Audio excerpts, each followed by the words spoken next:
Okay.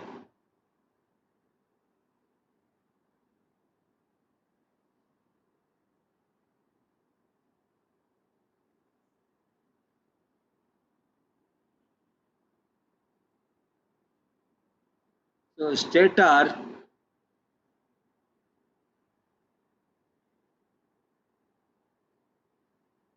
it is built to this stack of laminated steel, same thing like alternator.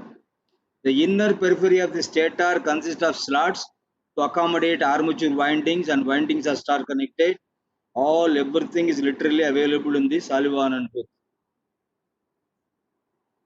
Rotor, salient or projecting pole type, and non-salient or cylindrical type, but most of the motors use salient pole type rotors.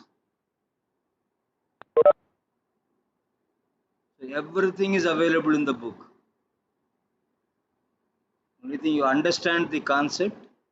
If you have any query, you can ask me.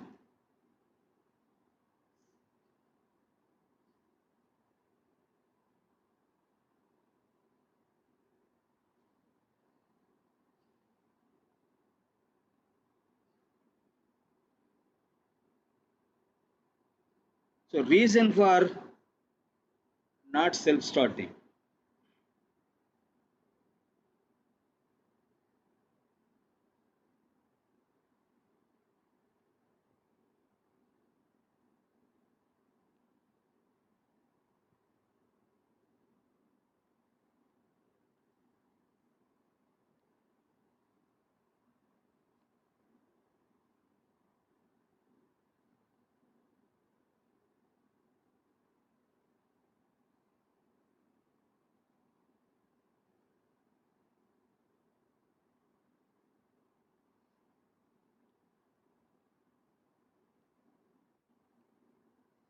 It is 50 hertz signal. Can anybody tell me quickly what is this time is?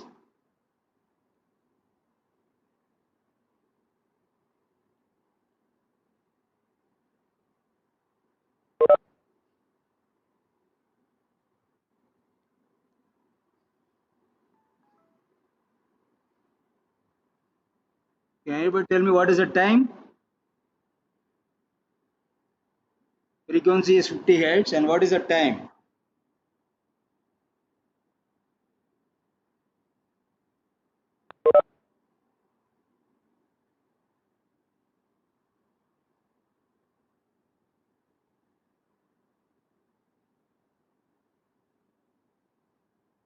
Okay, this is 20 millisecond. Okay, so this is 10 millisecond.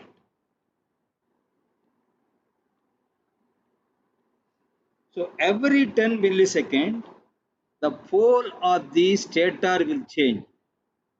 Suppose the stator pole is north and south, the second half it becomes south and north. Third half it becomes again north and south. So it alternates between north and south pole for every 10 millisecond. But the rotor time constant is greater than this. So suppose you take a rotor time, this is greater than 10 millisecond. That means the response time of the rotor is far greater than the 10 millisecond. So it cannot cope up with the changing magnetic field. That's what you have to understand.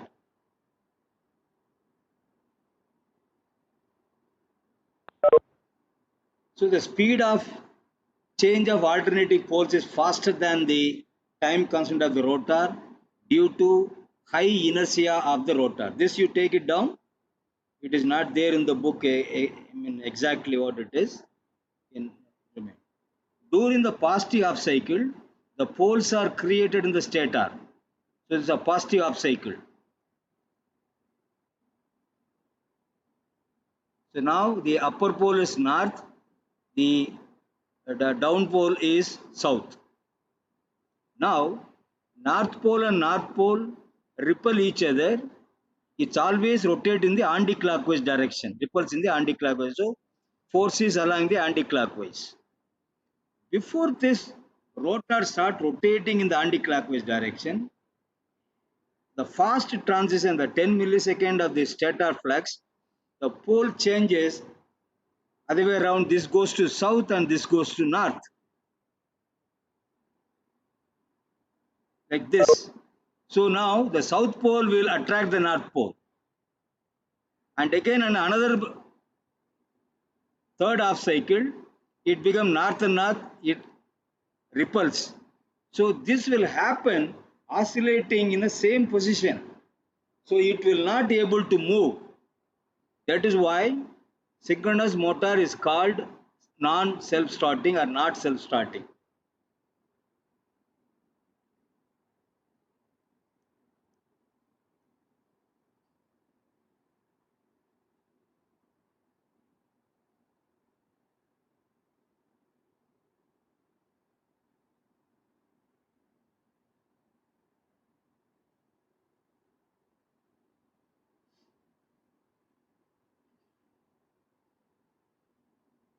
So hence, due to high inertia of the rotor will not rotate. Initially, the rotor without DC excitation has to be rotated by external prime mover. When the rotor speed is nearer to the synchronous speed, the rotor is excited and the external prime mover is decoupled. Then it runs with the synchronous speed, N sync equal to 120 F by P, where P is the number of poles on the rotor.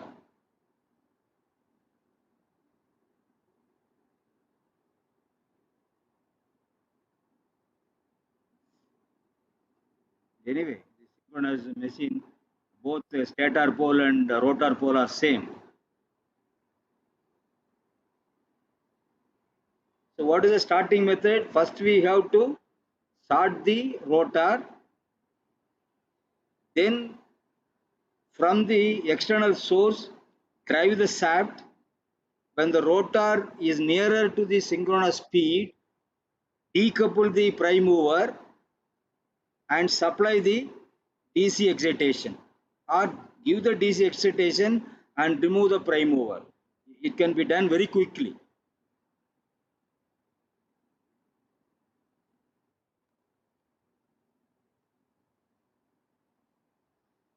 That procedure was everybody wrote. When I am asking why it is not self-starting, that procedure you can look at the book, it is clearly given.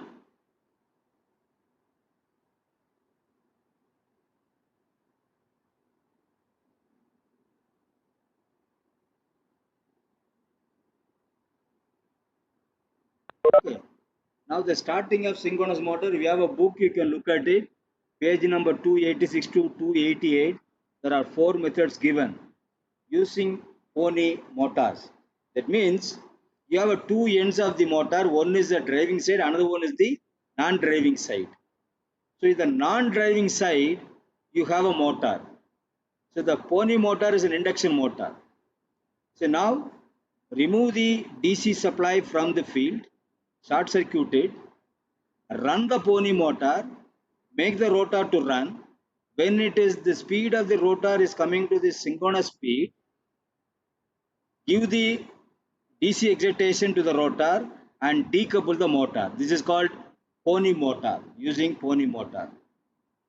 And second one is damper winding. Now here the rotor is made like a squirrel cage motor in the induction motor. The damper winding, that means the copper bars are placed. The copper bars are sorted in the both the sides with the rings. Now it starts as an induction motor. Once this rotor attains the speed, then give the DC supply. Then it start running as a synchronous motor. Third one is, that is a squirrel cage. Now it is a slip ring. Start as a slip ring motor. Take some windings and keep it as a through the slip ring.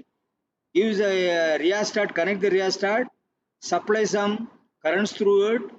See that it is running as a slip ring induction motor. Once it is attained the speed, then you can remove the prime mover. Now you can have a question. Why should we do this, sir? Already we have a motor, the induction motor, let it run. but induction motor is not running at the synchronous speed, number one. Number two, all the motor, when the load is given, speed is going down. Whereas the synchronous motor, speed is not going down, it is constantly maintaining the speed with the frequency.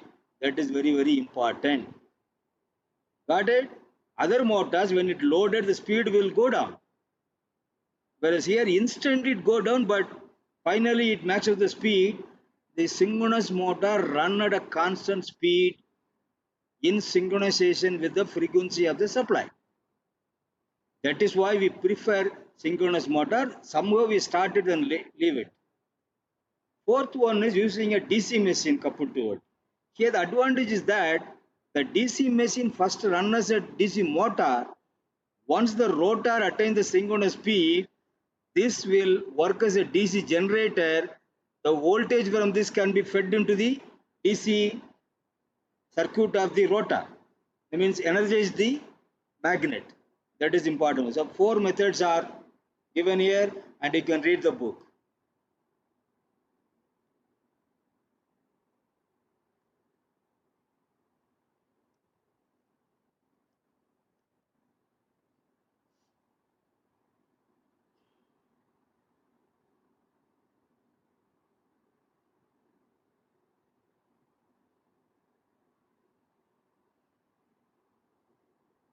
The induction, first one is induction motor. It starts and decoupled. Damper winding, you don't have any other motor to it. The rotor itself made as a squirrel cage rotor and start running as induction motor. Then after obtaining the speed, it will become a synchronous motor. Third one is it runs as an induction motor as a slip ring and attains the speed and become a synchronous motor. Third one is external DC motor is given. It runs the rotor and after the rotor attains the synchronous speed, the same machine can be used for exciting the magnets. Kausalya madam, what do you mean by no, sir? Okay. So then, No doubt, sir. okay, then Clear, sir. the one question is there. We have this difficulty and you are, would you want to start the motor with the induction, then go to the synchronous? The reason is, main reason is, wherever you want any situation, you want the motor for a constant speed, irrespective of the load, you need synchronous motor. That is why. That is the only reason we are starting as induction motor and run as a synchronous motor, because we need a constant speed motor irrespective of the load on the motor. That's very, very important. You can note it down. Then power flow in synchronous motor.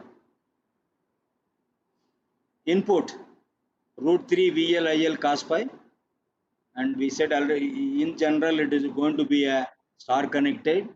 So root 3 V phase and I phase.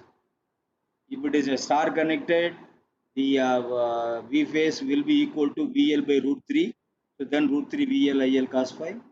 If it is a delta connected, I phase will be equal to IL by root 3. Again the same equation will come. So stator copper loss 3 I square APH. APH means rotor armature current, stator armature current per phase. RA is the armature resistance per phase. So A represents armature.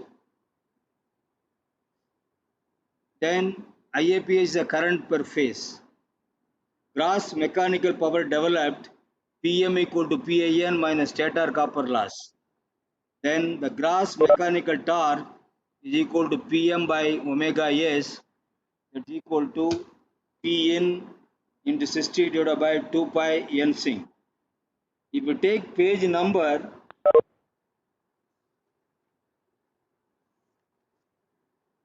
294, which everything is given, that with the efficiency equal to P out by P in. So P out is P minus PM minus mechanical loss.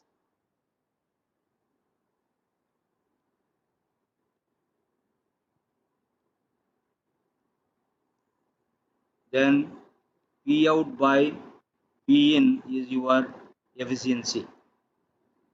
But this is not very simple, but there are some equations that I don't want to confuse you, but they will not ask much about it. So if anybody interested, you can go through the uh, page number 292 to 294.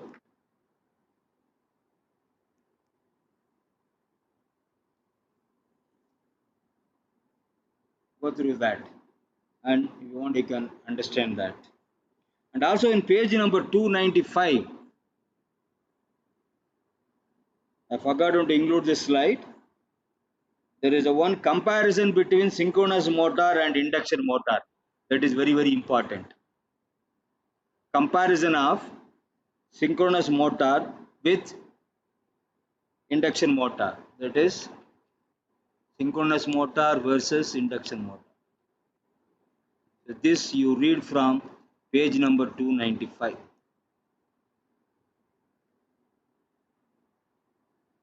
Synchronous motor versus induction motor, page number 295, or in the slide also it is available.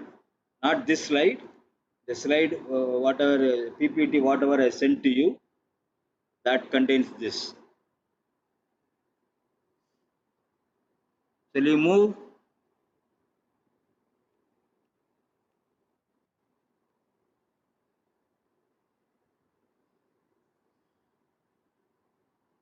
Okay. Now I go to the stepper motor. I start with the advantage of the stepper motor. So for this you read the complete NPTEL material that gives a lot of insight into it, but today I'll give you some concept to understand.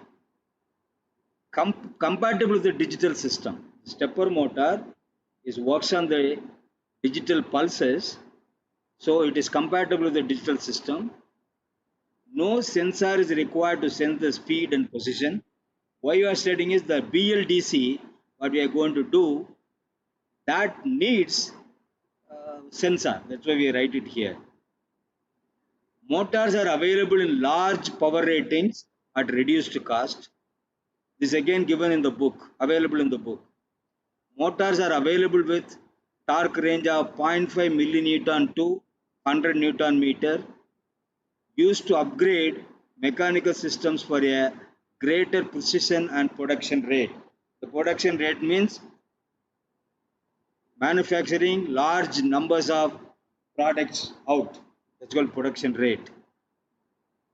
It always comes with a numerical lathe.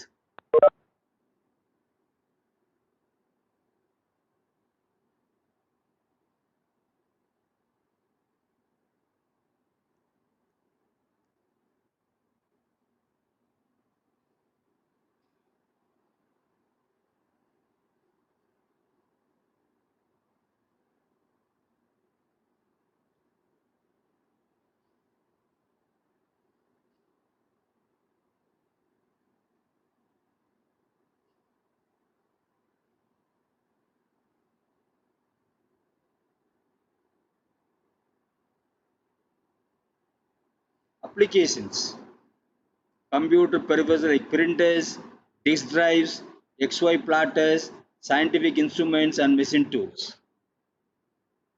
Quartz crystal watches, supporting roles in manufacture of packed foods, commercial end products, and production of science fiction movies.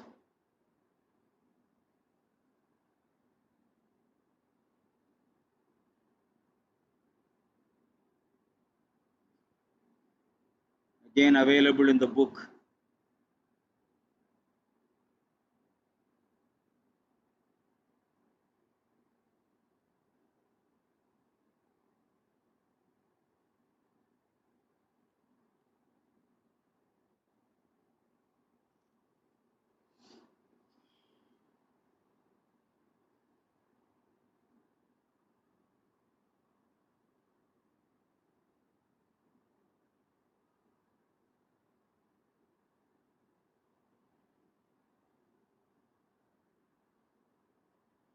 Okay, construction.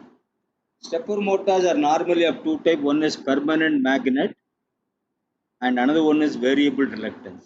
Permanent magnet, the magnet will have a north and south pole. But in the variable reluctance means we already said the current will flow through the shortest path. That means low resistance path. Likewise, the magnetic field also, like the flux will flow through the shortest path. So on that principle, variable reluctance motor will work. The excitation voltage is DC. Number of phases indicates the number of windings. In both cases, the excitation windings are in the stator. Permanent magnet with a number of poles. Cylindrical rotor with a number of projected teeth. Their poles will be actually available. Here only teeth are available. When they come nearer to the stator teeth, they will have a less path, a less resistance to the flux.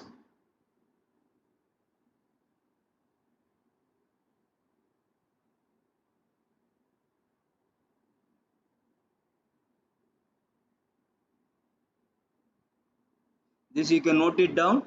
This I am giving it in a nutshell. The big paragraph I have taken this notes. You can note it down.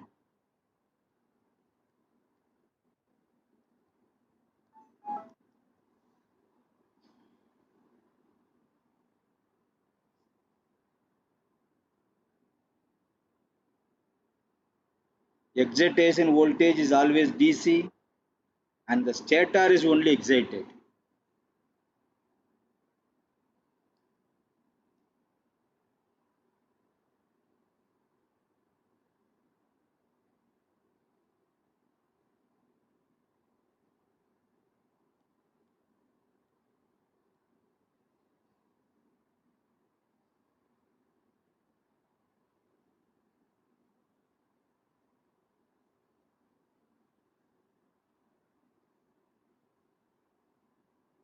Okay. This is the two phase, two pole. So there are two phases are there. A1, A2 is one phase, B1, B2 is another phase. So it is a two phase, two pole permanent magnet stepper motor, or sometimes called as a step motor. So you read completely module 7, lesson 32 of NPTEL material. You can understand it, but now you take this. A1, A2, B1, B2 are switched in sequence. Then the pole will have it. Pole will be created in the stator. So depending upon the pole, suppose a north and north, it attracts the south pole, so it stay in between. So that is the one. Okay, this circuit is only to show you that how it is.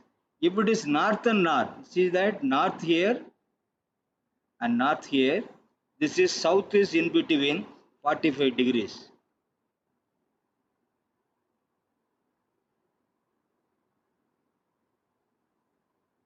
Okay. So likewise, we switch the motor. So when this is N, this will become S. When this is N, this will become S. That is not given here, but you see that. Okay, now suppose I remove the voltage from A1. That means there is no pole, but there is a north pole here. So south will be attracted here. That means it will come like this. This is north. So this armature, this will become N like this. Or suppose the B1, B2 is not excited, then it will go like this.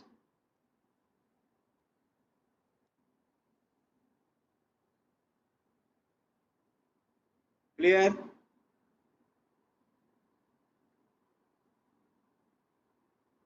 This is if A1, A2 not excited. This is the case B1, B2 not excited. Okay.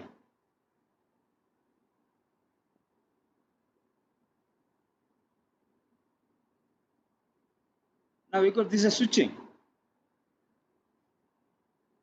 Look at it here. Suppose I close the switch Q1 and Q2. I close this Q1 and Q2. Now the current will flow like this.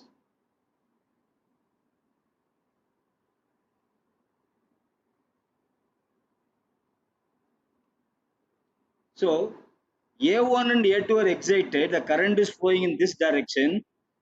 So the A1 will become N and A2 will become S. That is what. Now I suppose I close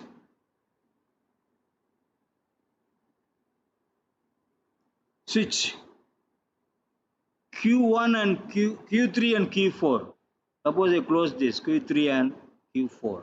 What is happening now? Look at it here. The current will flow like this.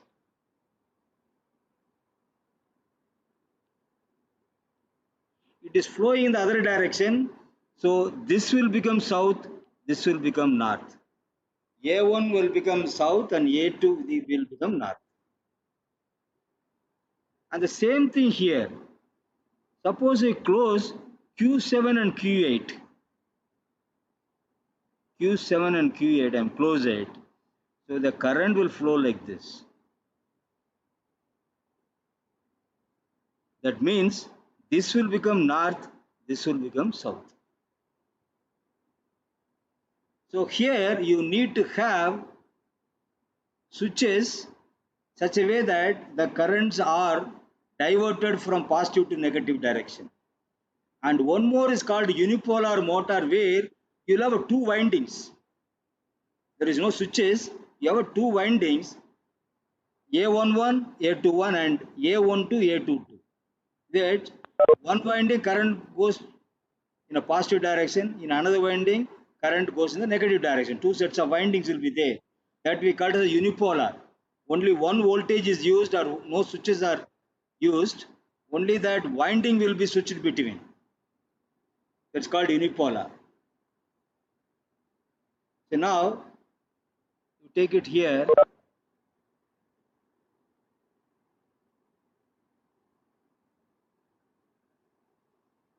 S1 equal to 1 when Q1 and Q2 are closed. S1 is 1, Q1, Q2 are closed. S1 becomes minus 1 when Q3 and Q4 are closed, because the current flows in the opposite direction. Pole also will change. S2 equal to 1, Q7, Q8 is closed. So B2 become north, B1 becomes south. S2 equal to minus 1 when Q5 and Q6 are closed.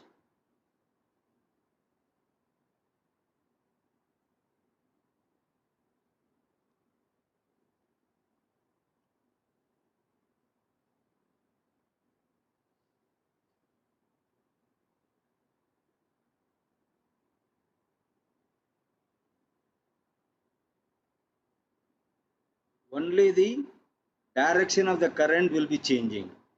But other one I told you, unipolar, instead of having the switches, they allow two types of winding. In one winding current will be in one direction, and another winding current will be in another direction. It's called unipolar motors. Now look at it here. Case step 1, SC equal to S1 equal to 1, S2 equal to 0. That means no pole and south, north and south pole are available in the B1, B2. So S1 will 1 N. So it attracts the south pole of the permanent magnet, stay like that. If S2 equal to 1, already said B2 will become north pole. So north and north, it attracts south pole. So it is in the 45 degree direction. Third one, S1 equal to 0. That means no poles are created. S2 will be there. So it attracts like this. Here S1 become minus 1. That means A2 will become N A1 will become S. This is switching. So now we have the 4 steps, and again another 4 steps will be there for south. So there are, this is called 8 step motor. For one full rotation, it takes 8 steps because 45-degree rotation, 360 divided by 45, it is 8.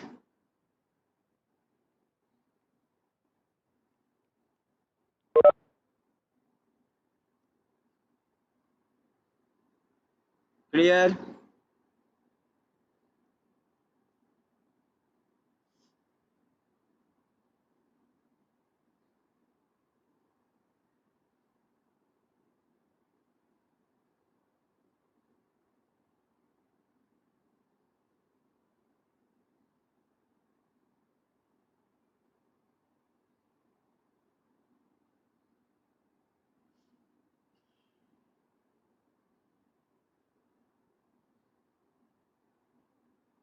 Now we take a two-phase stator and two-pole rotor. Stator pitch 360 divided by 4 because two-phase means 4 poles we have, right? North south, A1 A2 B1 B2. So we have 4 poles, so 90 degrees. Stator we have only 2 pole, that is 180 degrees. Now we have full step angle. That is the difference between, is not a minus and plus, it's the difference between stator and rotor. You take a positive only. 180 minus 90 gives you 90 degrees. It's called a full step angle. But what we seen is half step angle. So half step angle is 45 degrees.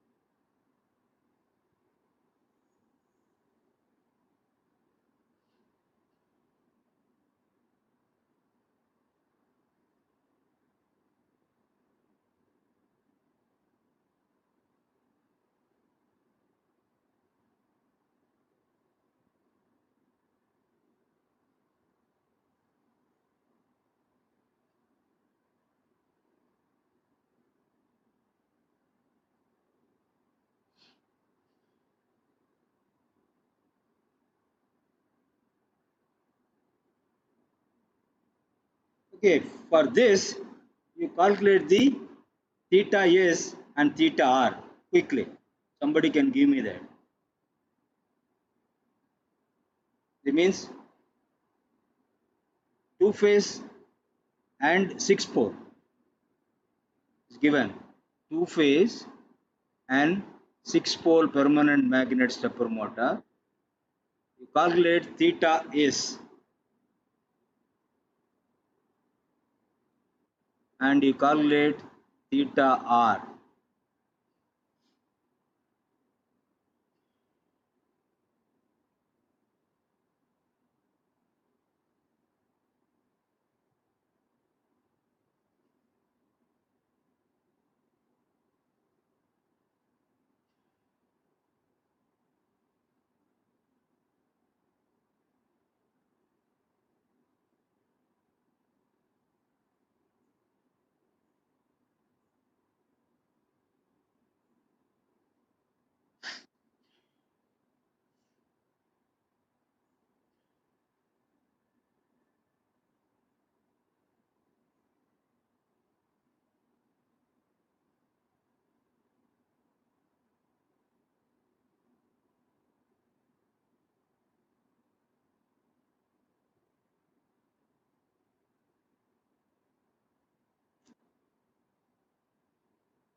ஏன் madam? Sir தெரியல sir, அதான் no response. Students என்னாச்சு? என்ன பண்றாங்க? அரை நிமிஷம் கூட ஆகாது. நீங்க ஆன்சர் காமிச்சிட்டீங்க. ஆமா, போட வேண்டியதானே, அவங்க காட்ட வேண்டியதானே. ஏன் பண்ண மாட்டேங்கிறாங்க?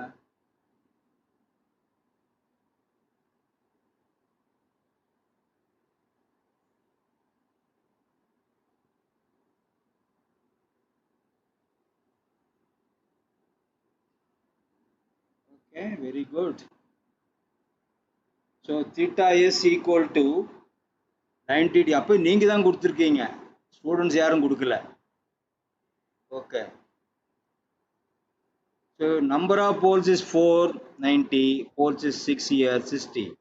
So full pitch is 90 minus 60, 30. It's only difference. So I given that, not minus. So half pitch is 15 degrees. Suppose we increase the number of poles, then again it will change. Then stepper motor, the specification is 4-phase, means it become 8 pole, become 8 stator poles. And supply voltage 12, power 5 watt, current 400 milliampere, 200 steps per revolution, because 1.8 degree or 0.9 degrees you can have a step angle. Resistance 30 ohm, inductance 23 millihenries, holding torque 2000 gram centimeter. That means moving 200 gram for 1 centimeter. Rotor inertia and shaft diameter. So here this motor, what you call permanent magnet unipolar. The unipolar means no switches, but you have a different winding for positive and negative currents. So it has a holding current. Suppose you leave the motor as it is, shaft will remain there itself. It will be holding the shaft in the same position whether the motor is in the voltage or not. But whereas in other one, reluctance, it will come to the original position. That's why there is no holding torque, whereas this way has a holding torque.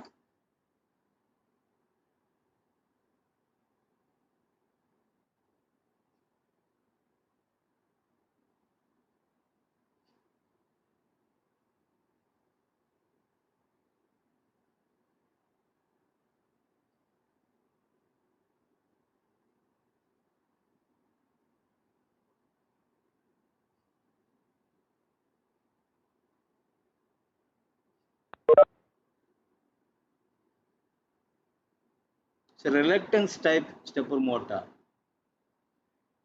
they do not require reversing of current. That is important. Whereas the permanent magnet needs reversal of current. They do not have any holding torque. That's the only disadvantage. It does not have a holding torque. Once the motor is off, the shaft will come to the original position. Step angles are much smaller than 1.8 degrees. Rotor is a cylindrical soft iron core with projected teeth.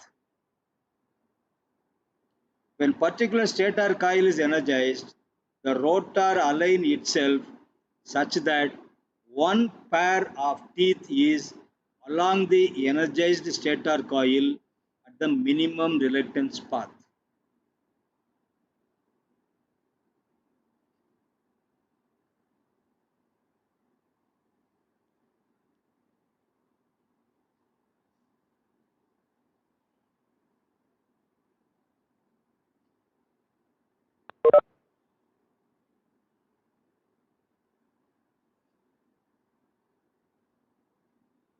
ஏய் madam சொன்ன மாதிரி தான், எல்லாரும் on பண்ணி வச்சுட்டு எங்கேயோ போயிடுறாங்கன்னு நினைக்கிறேன். என்ன மேடம், நீங்களும் போயிட்டீங்களா? இல்ல அப்படிதான் சார் தெரியுது, நான் இருக்கேன், ஆடியோ மியூட்ல போட்டு. அதான் மற்றவங்க எல்லாருமே வந்து ஏதோ ஆன் பண்ணி வச்சுட்டு போயிடுவோம் அப்படின்னு சொல்லி போறாங்கன்னு நினைக்கிறேன். சரி, ரைட், ஓகே. சரி, நமக்கு தெரியாத பேசக்கூடாது,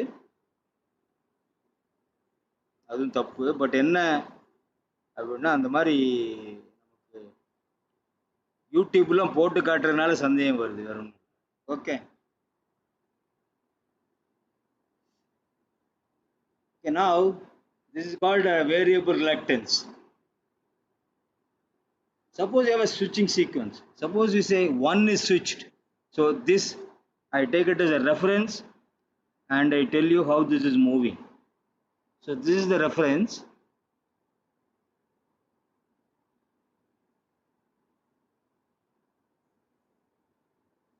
Now 1 and 2 are switched. This will move here. 2 is switched.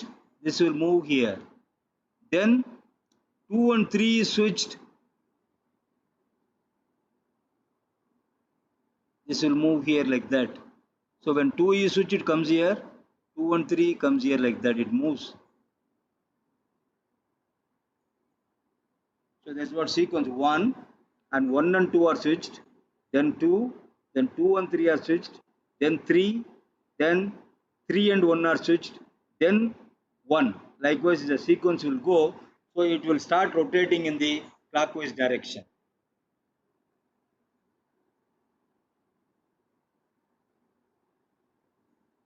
So here theta is totally 12 poles are there in the stator. So 3 phase into totally 4 are there. So 30 degrees, and this one has 8 poles, then 45 degrees, then the full angle is 15 degrees, and half step angle is 7.5. So you can move this motor 7.5 degrees. If you increase the mode, then you have a stacking. Suppose the same thing, suppose you have a rotor like this, you can stack it like this. Mean one more you can have. Same thing, you put it one after the other, one after other. So likewise here also you can have one more, you can put it in the back side of the one. So likewise you can stack it. Suppose you have a 3 stacking in the rotor, it becomes 24 teeth. 3 stack, this way we said is a single stack. Single stack we are given. Suppose you have a 3 stack, then rotor becomes 24. If there are 3 stack in the stator, it becomes 3 into 12, 36. Got it? If the 3 stack on the stator, 3 into 12, 36 will come. 3 stack on the rotor, it becomes 3 into 6, 18. So then your step will become very, very small. That's called micro stepping.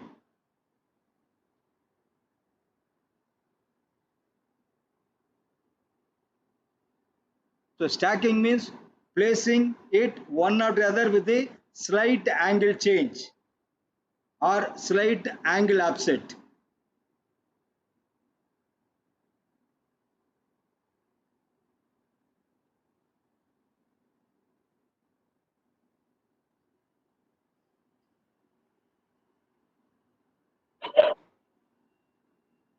Okay.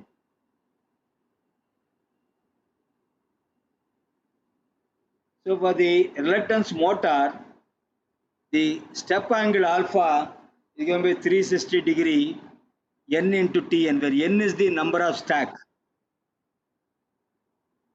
Tn is the number of teeth on the rotor. So torque is equal to 1 by 2 I square dl by d theta. This is available in the book. So again, once again, I tell you what is the stack. Suppose you have a rotor like this, it have 4 teeth.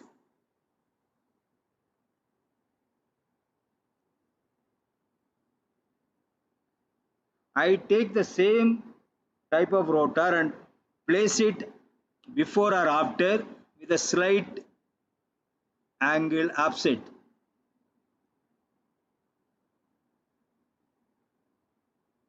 Again, take one more, I place it here.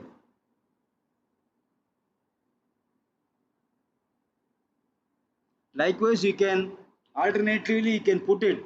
You can put as many number as possible. Okay, you can have a single core, but this also will have multiple rotor stackings. Okay.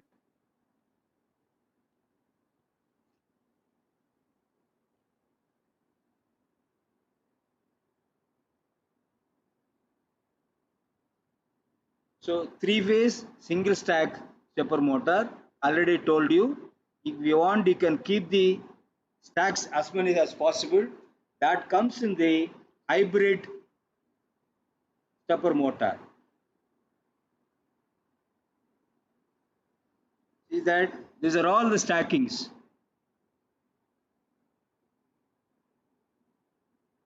Here,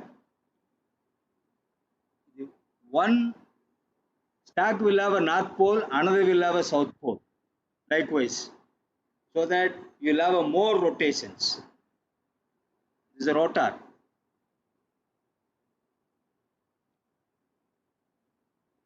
This is the stator and rotor placed. See that one will be north, another will be south at the end. So if you have in the stacking, you can have more number of steps. It's also available in the book. So full step angle is theta equal to 360 divided by NR into NS. The NR means rotor teeth, you have to completely count it when you are putting in the stack. Otherwise, you write the number of stack into a single stack number of teeth. So micro stepping means, suppose this is about your 10 degree, you can go to 1 degree, 1/16th of the degree, 1/30 of the degree, likewise. So this is also possible with the stepper motor.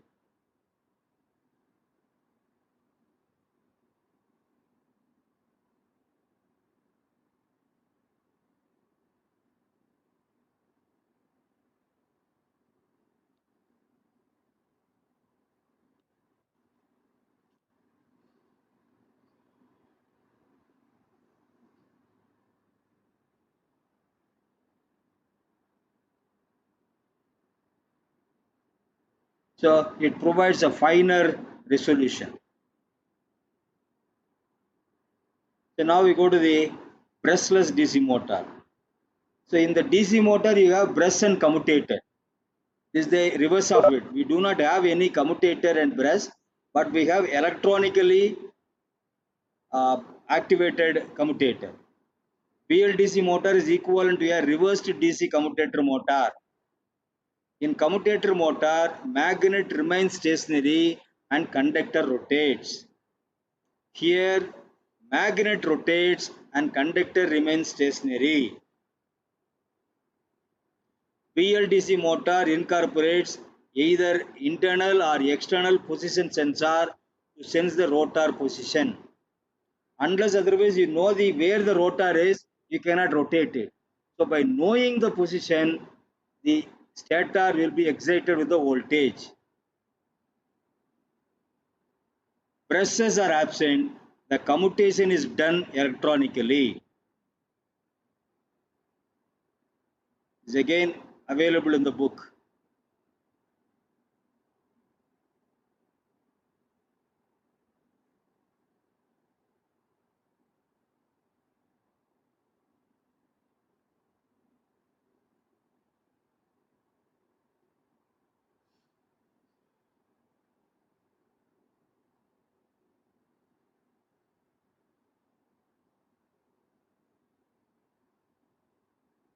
What are the advantages we have over the DC motor, induction motor? Better speed versus torque characteristics. Speed versus torque characteristics. 2. Faster dynamic response. That means time constant is very, very less. Given the input, it will be activated. High efficiency. Long operating life.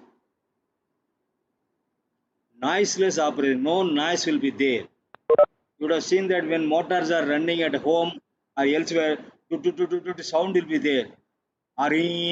Sound will be there. That sound will not be here. Higher speed ranges, high ratio of torque delivered to size of the motor. Though the motor size is less, torque will be more. This is useful in applications where space and weight are critical. In a space vehicles, they will use BLDC motors because the space occupied by the motor is very less.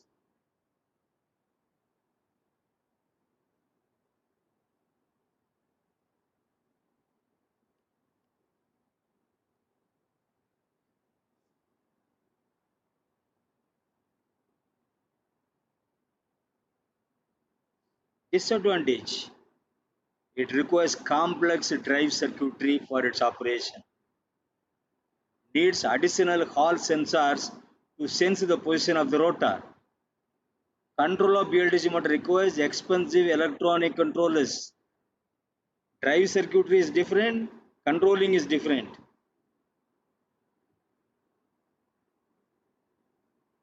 BLDC motor comes in single phase, two phase and three phase configurations.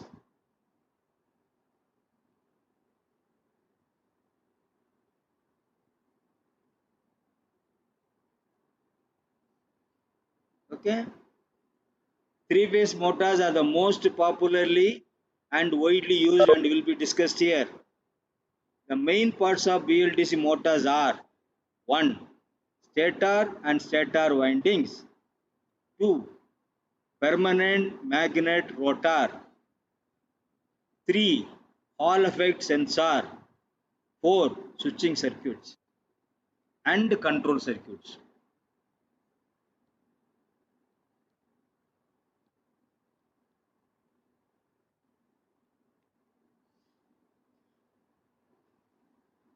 So there are 5 units or 4: stator winding, permanent magnet rotor, Hall effect sensor, and switching circuits and control circuits.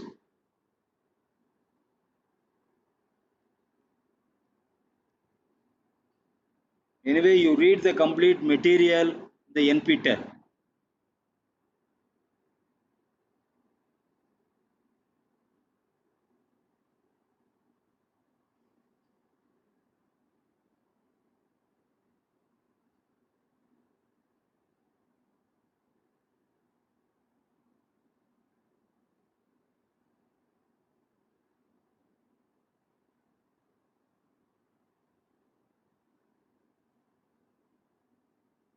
So this is the one, this is the stator electromagnet, and the inside is a rotor.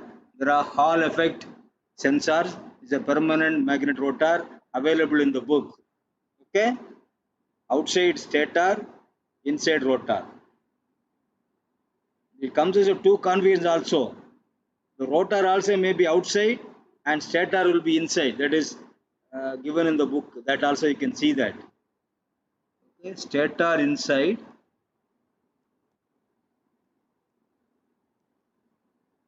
and rotor outside. That is also given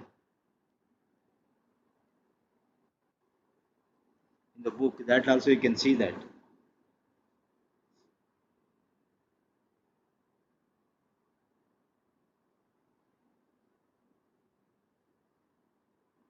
See that this is the another view. In a drawing you say what is that, the projected view.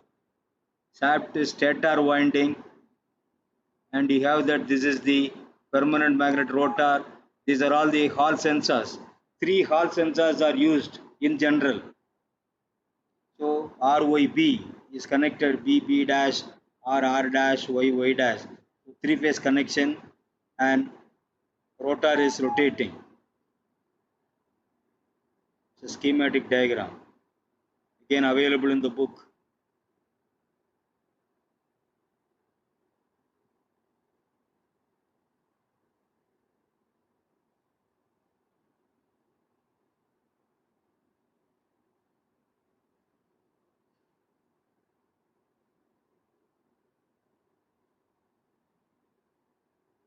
So the stator consists of again stacked steel lamination in the windings placed in the slots that are axially cut along the inner periphery of the stator. Stator windings are connected in star. Each of these windings are constructed with numerous interconnected coils. These windings are distributed over the slot periphery to form an even number of poles. As their name indicate, this motor is also called trapezoidal motor because the driving voltage will be in the form of trapezoidal, that I'll show it to you later. Okay, this will be like this. Driving voltage will be like this.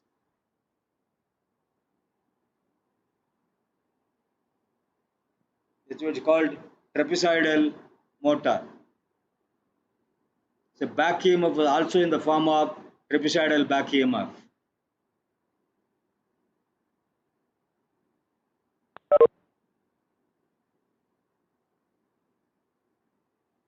So name is a trapezoidal motor because of the driving voltages are trapezoidal.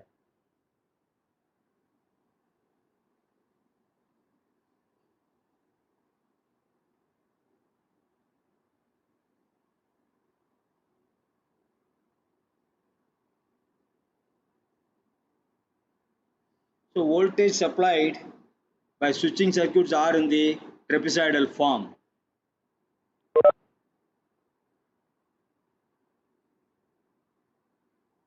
So the rotor is made of permanent magnet. It can vary from 2 to 8 pole pairs.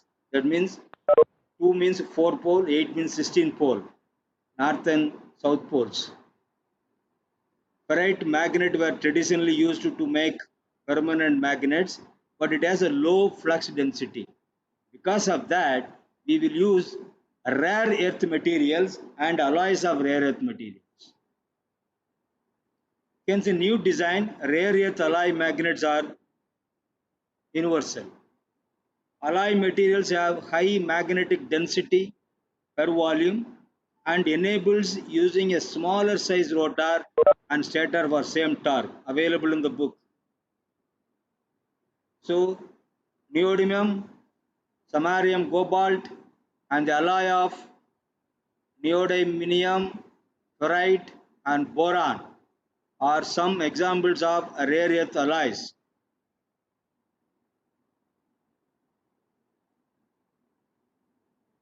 So neodymium, ferrite, boron are generally used, NdFeB. This is again you can write this capital B.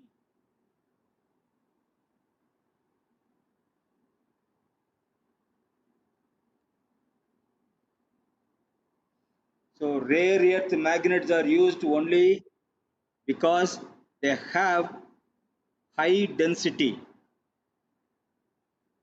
for a given volume.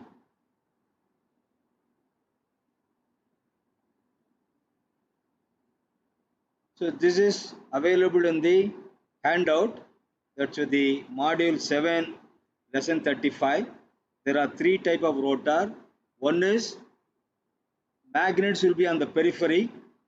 Another one is it will be embedded into the rotor, or they will insert the magnets on the periphery. There are 3 types. Circular core with magnets on the periphery, circular core with rectangular magnets embedded in the rotor, circular core with rectangular magnets inserted into the rotor core.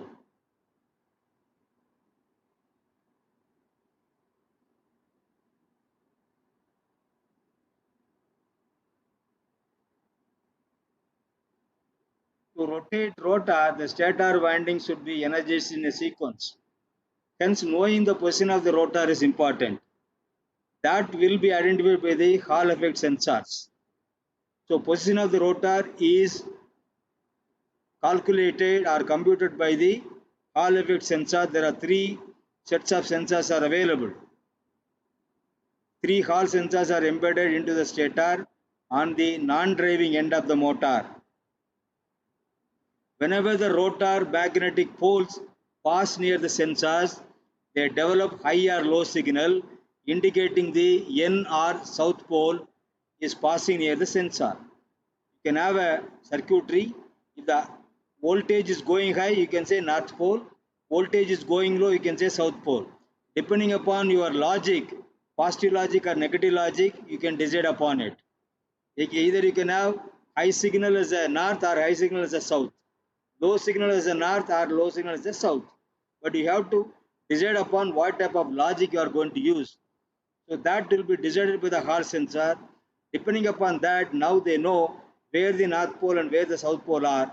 Then they start rotating in the clockwise direction, giving correct voltage to the phases RYB.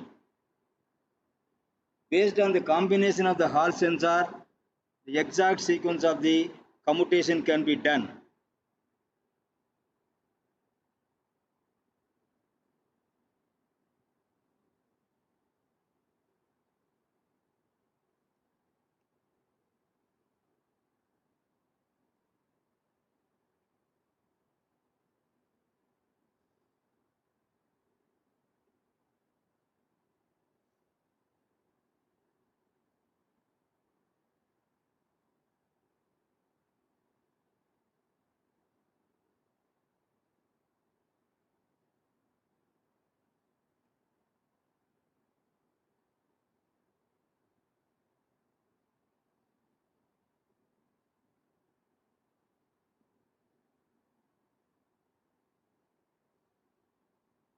So working of a BLDC motor. See, position of the rotor will be identified by the Hall sensor, and giving voltage to the coil is decided by the circuitry. So the voltage will be in the form of trapezoidal. So R is from 0 to 120 degrees, then goes down and comes at 360. YB vary like that and BR vary like this. So depending upon the position of the rotor, which coil has to be rotated. Suppose the rotor is like this, R dash and Y dash. Then now you have to move, then Y dash to B dash has to be energized. So then they will look at it here, this voltage will be given. Or look at here R and Y. Now it has to be Y and B are energized. So Y and B will be energized with these voltages. So depending upon the position of the rotor, the voltage will be decided. So now the stator is between R and Y. Next you have to start from Y to B. Then Y will be given voltage like this and B will be given voltage like this. Then it start moving. So this is the another control circuitry, give the voltage. For a simple example, look at it here. First A phase you take it or R phase you take it. Current flow from this Q1 is on. So that means this switch is on. Q1. This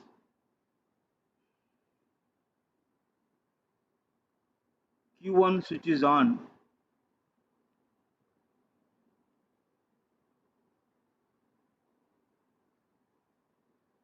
Okay, then the current flow like this. It comes goes like this. Go to A, then B, then comes here.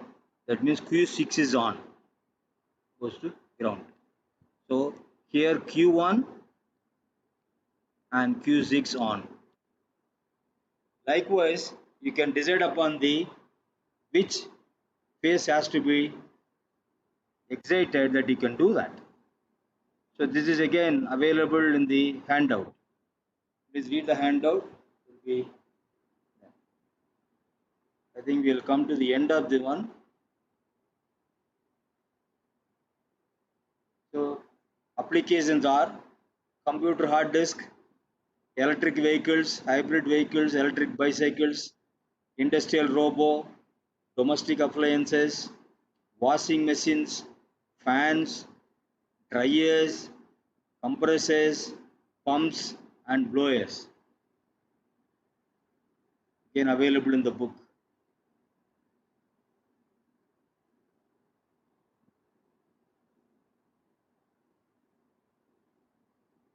I think we come to the end of this session, and by Monday we will be briefly discussing on measurements and instrumentation and measuring instruments. Okay, thank you.